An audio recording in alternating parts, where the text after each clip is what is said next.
Mr. Speaker, in all the years of my life, never would I ever had imagined that I would witness an American president using every resource available to him to unravel American national security. But that is our reality.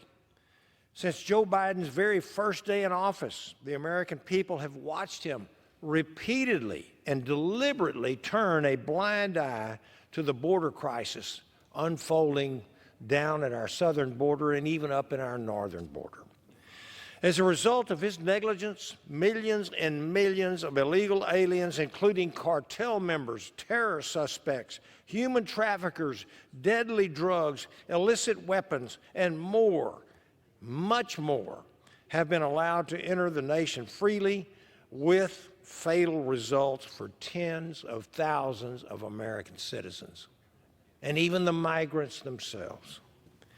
Monthly illegal alien apprehension all-time records have been set and then broken under this administration, which is, by the Department of Homeland Security Secretary Alejandro Mayorkas's own admission, is releasing upwards of 85% of those unlawfully crossing the border into the interior of the U.S. 85% of those apprehended at the border are released into the country.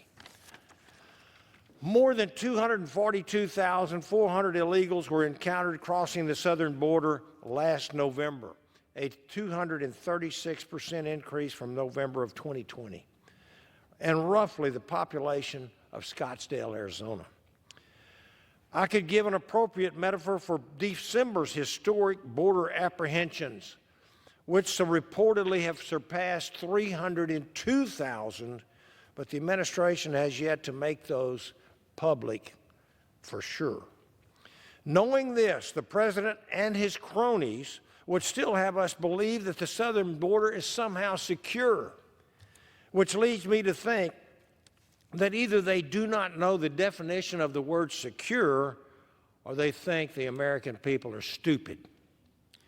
My bet is on the latter, especially when you look at the dramatic dip in illegal border crossings this month.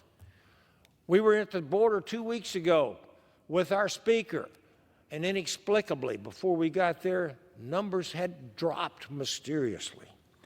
The White House would most likely have you believe that this decline in daily border encounters is the outcome of policy change, but Americans are not stupid.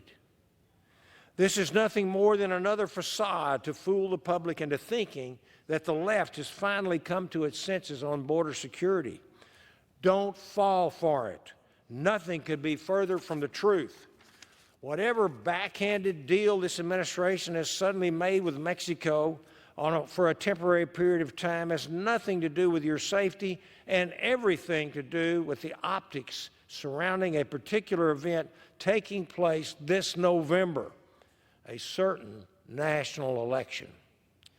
The only way, and the only way, to end this border crisis is to implement policies that stop incentivizing illegal immigration by finishing the border wall, by ending catch and release, by closing asylum loopholes, by blocking the exploitation of the Department of Homeland Security CBP One app, and restoring interior enforcement, and more.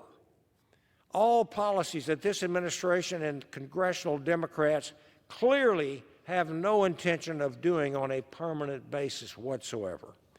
I could go on, but the bottom line is this. The fate of America's sovereignty and very existence rests with its people, whose votes this November will make that determination of whether America survives as we know it, as the great beacon of freedom shining on the hill for the rest of the world to see and emulate.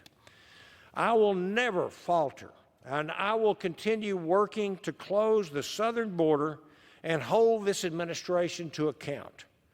Thank you, Mr. Speaker.